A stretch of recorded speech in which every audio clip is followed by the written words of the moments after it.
Ladies and gentlemen, welcome to another episode of the Engineering Tech Show. And here are your hosts, Goshi King and Joe Green.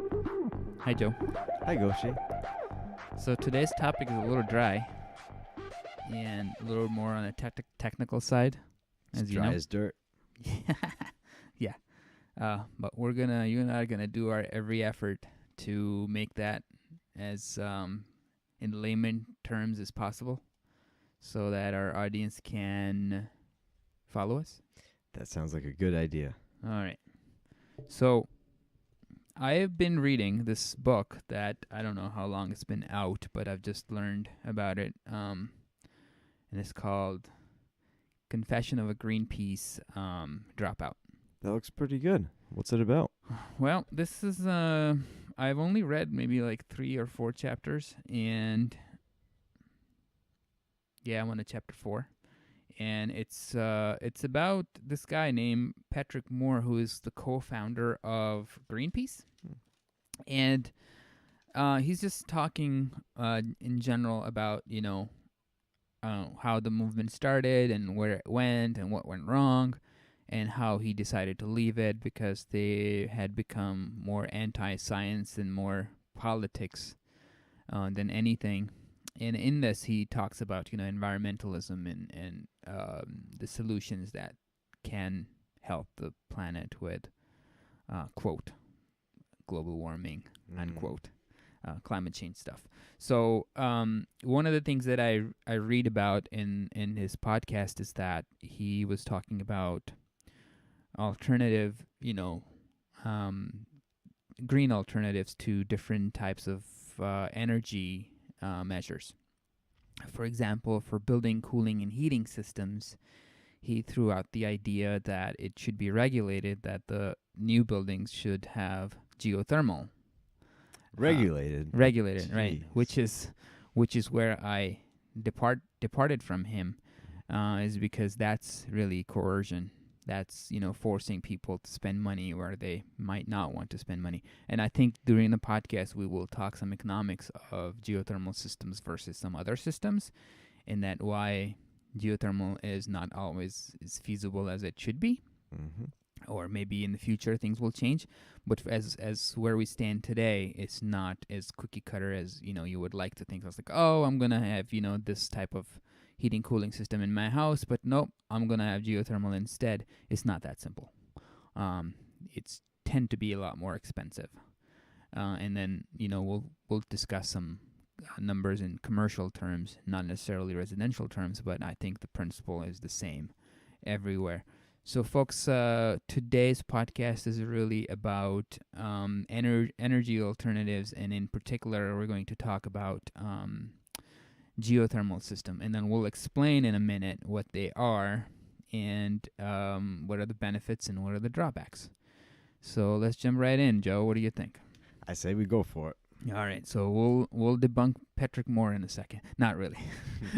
At least we'll defy his idea of regulation, because you can't. Regulations never worked, and when it does work, it comes at a cost that is so astronomical that it's never feasible. Yep. But when he does say that it's some of the technologies that are out there, such as like solar systems and wind-driven energies, they're not as green as you might think. And he talks about that in this book, again, called Confession of a Greenpeace Dropout. I'd like to mention that this is not an advertisement for him. I don't know the person. I've never been in contact with him. I just like talking about, good stuff, good books, and this is one of the great books. He's no libertarian by any means, stretch of imagination. Doesn't sound like it. No, but he is, I think, in the middle somewhere. He finds himself conservative at times, and then he finds himself liberal at times. He doesn't say that, obviously, but from reading what I'm reading, as an outsider, I can see that in him. At least he sounds like he doesn't get completely taken away by the, ideas of climate change and all that. Applies a little sense to it. He believes in it, and I do too. I do believe that climate is changing. It's just that, there's a whole bunch of scientists, including him. I mean, what is he? He's He's an ecologist. He's got a PhD in, ecology and something else, it's environmentalism. So, he is right in the alley of, that climate science. Yeah. And so, he believes in it, but him along with a whole bunch of other scientists that believe that it's not man-made. Mm-hmm. That climate is changing, but, it's a natural progression of Earth, and that, it's not CO2 based. Yeah.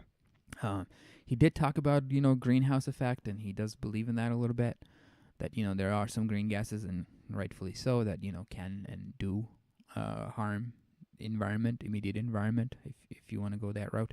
But other than that, I think it's a very interesting book.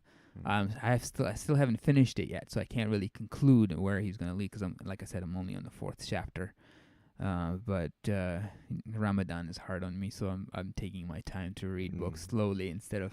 I usually do a chapter. 2 chapters are maybe 30 to 40 pages a night, which is my limit. Yeah, it's pretty good. Oh, man. I would say. I get around 30 and then I start to fall asleep.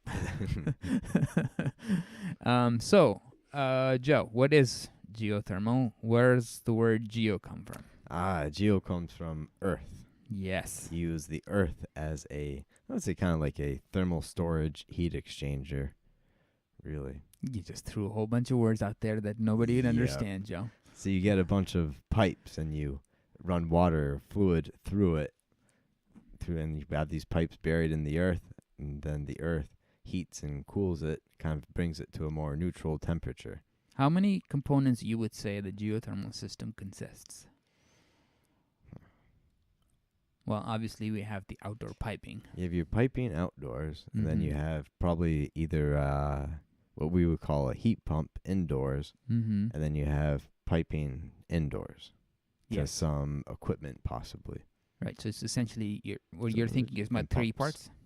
There's probably, I would say, 3 main parts. Your outdoor, your heat pump, main heat pump, and then your indoor. Well, so before we get into what nitty-gritty of the heat pump is, Joe, what the hell does it do? Is that, I think we already mentioned that it's something that is used for heating and cooling buildings. Yep. Right, folks? I mean, anytime you have a building, even a house, well, here in New England, not all homes have air conditioning. For instance, it doesn't really get all that hot around here, so we usually have just heating system. Unless you're wealthy or rich, then you have both. But most homes here, middle class, low class, type of homes. Even I've seen homes that are, $300,000, $400,000, do not have cooling. They just have heating, and part of the reason is because that winter here is essentially from October through May. Yeah, I mean it's a dominant season, and you only get summer for 2 months, maybe 3 if you're lucky.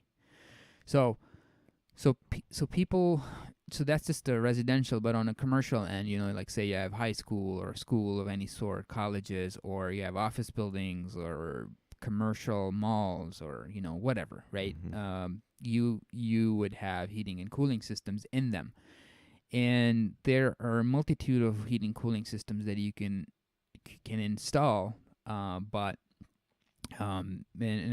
you want to go in, Joe, and just mention a few? Sure. Maybe start with air cooled chillers or water cooled, cooling towers and So I guess it depends on the size and function, but say the large scale, you have your water cooled chillers with a cooling tower, which it just uses that to make chilled water that is piped around your building.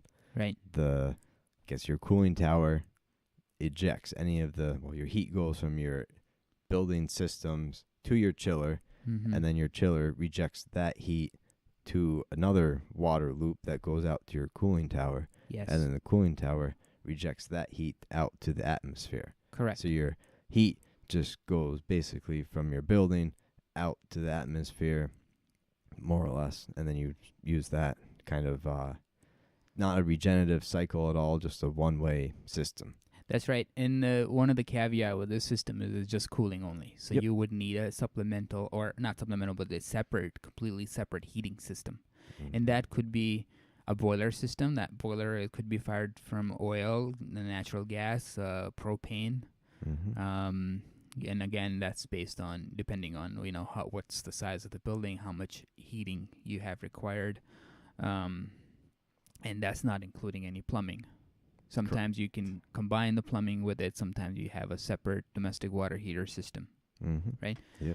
What other systems? Because then you have air-cooled chiller, which combines your cooling tower and the water-cooled chiller into one piece, where it has its own internal refrigerant cycle that takes your heat right from your building and rejects it to the atmosphere. That's right. So it kind of minimizes your equipment a little bit.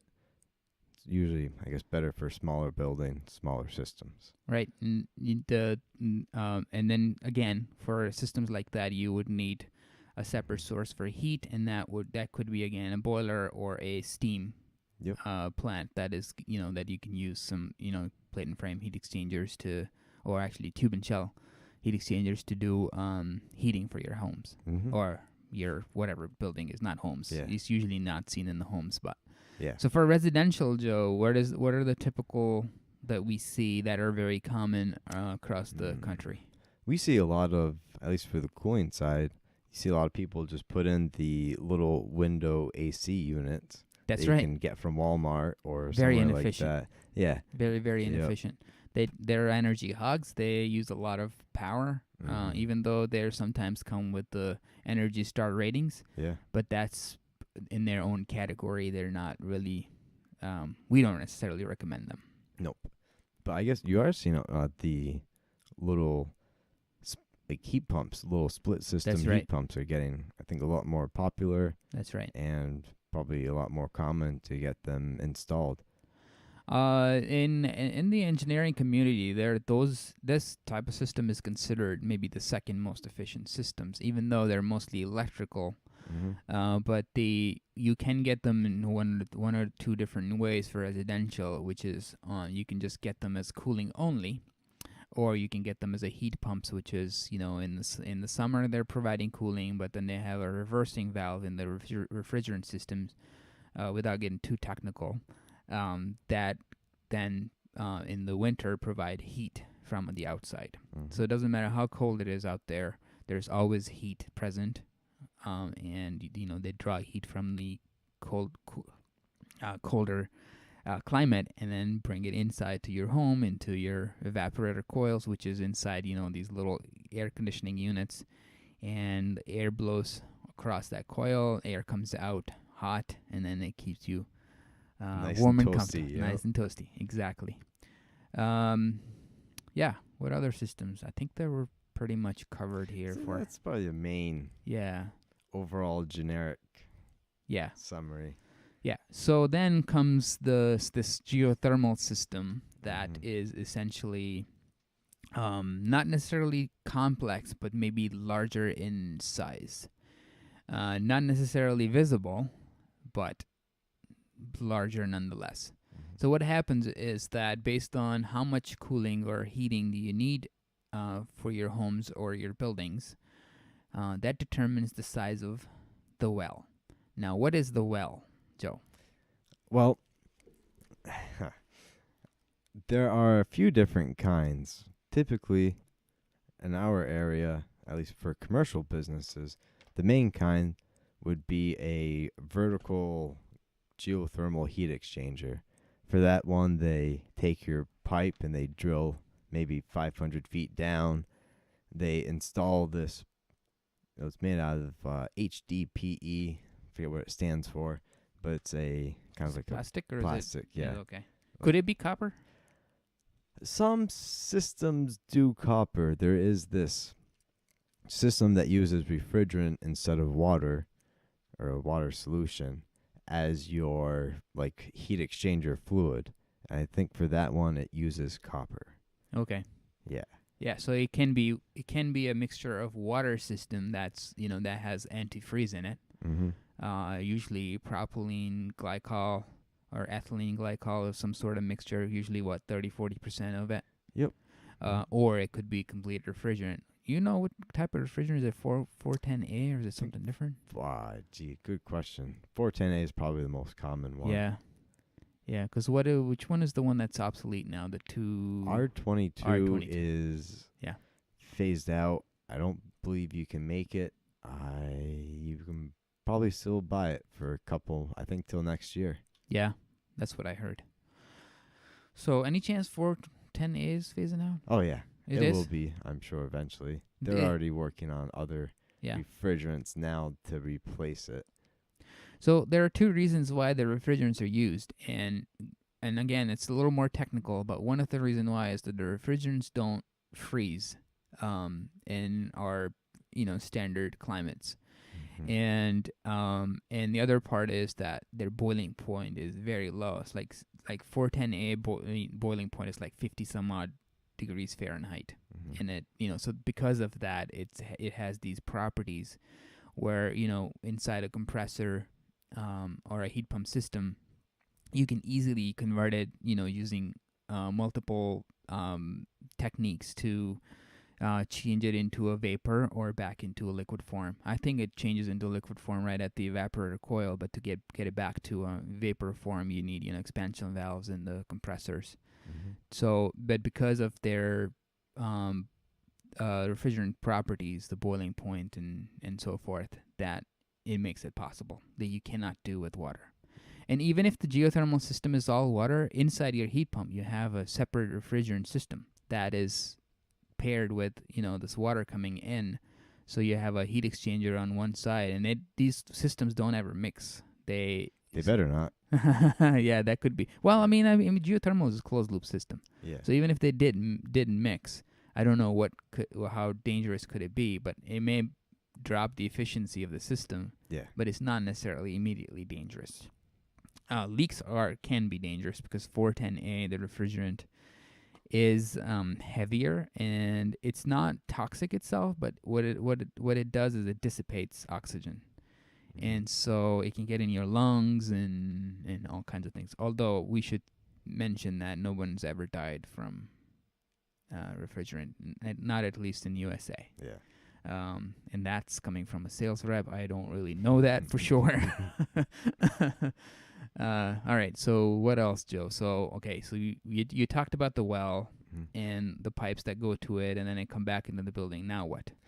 Now, like you kind of mentioned, there's this piece of equipment with refrigerant in it, and that can either you're elevating your water temperature of your inside loop, or either you're rejecting heat from your building to your geothermal heat exchanger from this heat pump, or you're taking heat out of the earth and putting it into your building. That's right.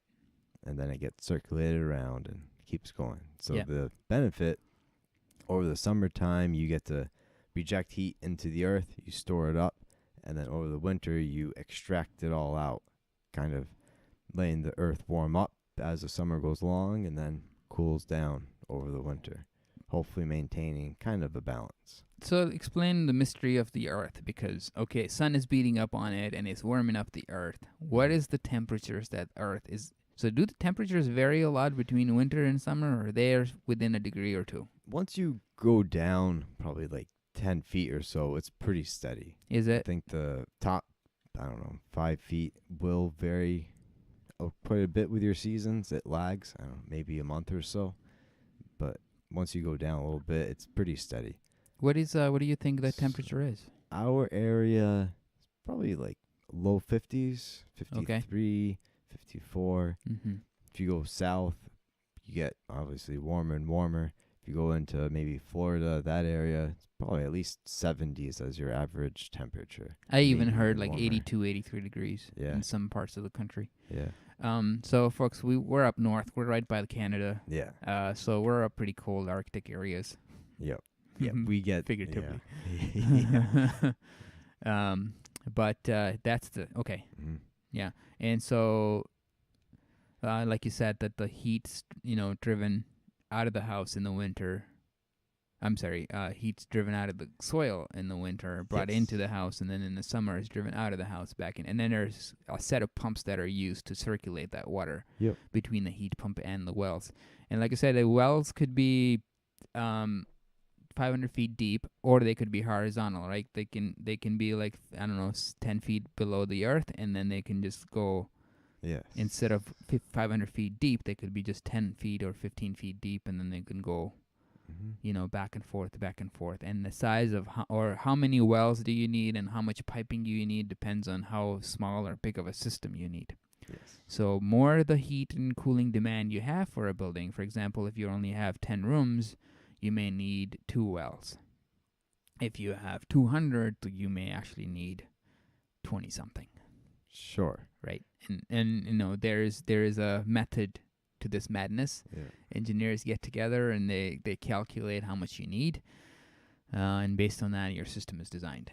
So it's a little tricky when it comes to calculating how much you need, but engineers know how to do that. Yep. What else, Joe? What else do we want to? There's also another type of system too that uses either groundwater or like lake water. So they have open systems. If you're in like an area that has a lot of water in your soil, what you would do is you drill like 2 wells, one upstream, one downstream, and you would kind of reject you take your upstream water, I think, to run through your system, and then you reject it downstream, so you can kind of maintain, more neutral groundwater temperatures throughout your system. I think you run. But we don't do it for commercial because you have the risk of contaminating groundwater. I think for even a lot of homes, it's probably a lot more regulatory paperwork and hoops to jump through to make sure you keep it safe. Yeah. But more efficient, just a lot more trouble. Yeah. Well, so just give people a general idea of what, and I think we're going to get into economics of this pretty soon here, but to get in a general idea of, like, we had this building, and it happened to be a theater somewhere in Vermont that I know of, where the geothermal system was put in place. And the total cooling load was 94 tons, and the heating was about the same. And the number of wells that they need that are 500 feet deep were 24 wells. And the cost of that system, not including the site work, but this actually included like what all the piping that went in and all the heat pumps that you required and all the air handling units that were supplying air to all these different spaces, including theater and offices and lobby areas and cafeterias and whatever else was in the building. Oh, actually, the building, I should mention that the building, the total square foot of that building was about 24,000 square feet. And the cost of this whole system, that's not including, site work, but includes the equipment cost and the installation cost, was $2.2 million. And that came out to be roughly more than $90 per square foot. Just for mechanical? Just for mechanical, exactly. And so these systems, on a larger scale could be pretty costly. I'm not necessarily sure what how much it would be for a residential, like the overall cost. I'm sure, there's a major difference there. It might not be $90 per square foot.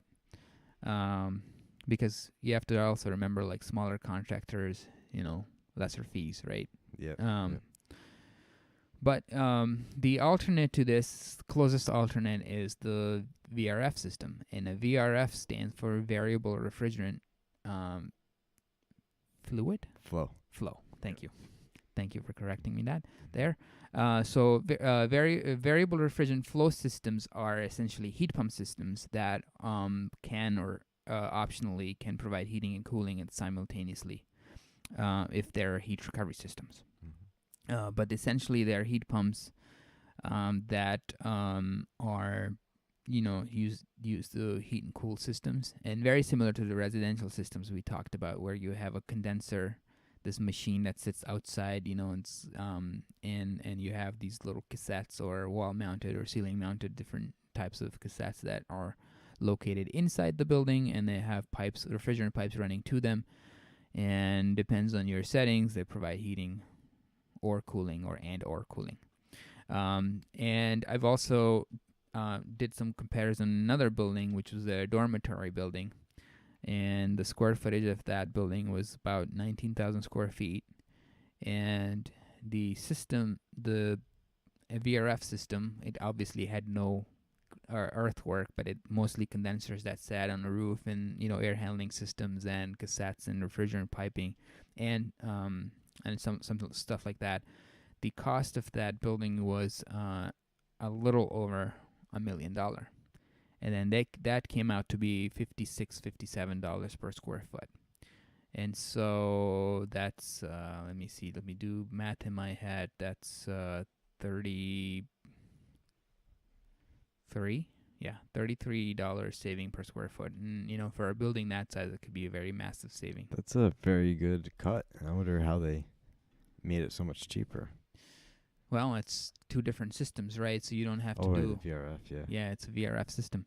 And so one of the things that with geothermal is that it's possible that you would pay more money up front. So your cost, that upfront cost for system installation may be higher, but your systems are so efficient that your operating cost is less. And so, within 10 to 20 years, depending on the size of the building, you may have a payback. I guess, yeah, that's a good point, too. And, I mean, your tubes in the ground, they're going to last for a long, long time. That's right. So you could get maybe a couple life cycles out of it, too. Yeah, they say on average about 50 years. Mm-hmm. 50. So your tubes don't need any maintenance. How does it work if there's I guess they're plastic, they're a little flexible. So if there's an earthquake or something or earth movement, I reckon I haven't heard anything that's it'll move with the earth as long as it's not like a drastic shearing. Right. It'll just move. Right. If your earth's moving a quarter of an inch, that's not going to really make a dent. I guess if it's bad enough to rip a pipe, you probably have other problems to worry about too. Right, at that point, you're not worried about heating and cooling anymore. Yeah. That's a good point. I mean, you could lose your system. Yeah. However, for a while. I do want to mention that a lot of times you get some major incentives for energy incentives from energy companies or state. Not that we're in favor of it because someone else has to pay for it. Guys, anytime government gives you something, it has to take it from someone else. So when you get an incentive, always remember that money just didn't come out of thin air. That came out of tax. And that tax, people were coerced into paying. Mm-hmm. So it's not always free, even though for you got the benefit of it. I guess that's especially, I mean, if you with geothermal, you're going to get an incentive from your electric company, which means could be part of it is going to be just from your electric rates that you pay. That's right. And I don't think your lower income people aren't going to be installing a geothermal system anytime soon. So I would say they probably pay a lot, and the people that benefit are those that either have the land for geothermal systems or the money to have a house where they want to heat and cool it. That's it too. Not everyone benefits from it. Not everyone benefits from it. Not everyone can afford to or have means to get this done. Sometimes you don't have land. Sometimes you just don't have money. Yep. Right, because of the cost, and the incentives come in later. Right, they don't pay you up front. Yeah. This is beyond after you have to prove. You have to get it installed and have to prove that you did it, and it met all the efficiencies, et cetera, et cetera. You have to write forms, and if you did it in time, you get the incentives. Sometimes the incentives go away, and you're maybe a little too behind. I've seen that happen. But you can get pretty sweet payoffs for it. You too, can. So I mean, definitely, and then it actually turns out to be cheaper than other systems. Like for heat pump system, I don't think there are any incentives. I don't remember. I think Massachusetts has this whole electrification thing they're pushing. You mean Massachusetts? Yeah. I think I'd have to check. I mean, they're definitely pushing people to have all electric heating and cooling. Yeah. So that would be they might have it for air source heat pumps for They residential might actually, stuff. now that you say that. If anyone does, they would be the people. Yeah.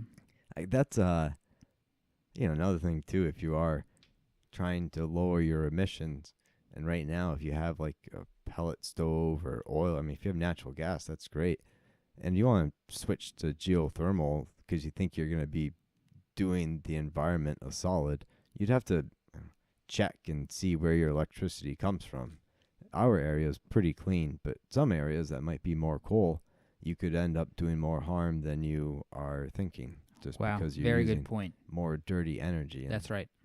But if you want to live off grid and have solar, it would be a great way to be very, very expensive up front, but going forward, you'd probably have very low operating costs. Yeah, for a small system, that's for sure. I think that, and in talking about efficiencies, Joe, when you have a boiler system like that's run out of oil or propane, you're looking at every dollar you spend on oil, you're getting maybe 60, 70 cents out of it.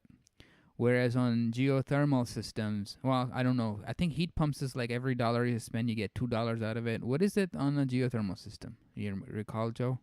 I recall that they're a little bit more efficient than your typical heat pumps. So you might get like $2.50 to $3 out of it. I even heard like the geothermals are 4, 1 to 4. So essentially every dollar that you spend on electricity, the amount of heat you get out is equal to $4. Yeah. Some even like the Bosch company was claiming that it's $5. They have good equipment. Yeah, but they're expensive. Yeah. They're Cadillacs of equipment. Yeah. That's I guess too they do very well with radiant heating and cooling. So if you wanted like, I don't know, radiant heating in your floors to be nice and warm feet throughout the winter. Yeah.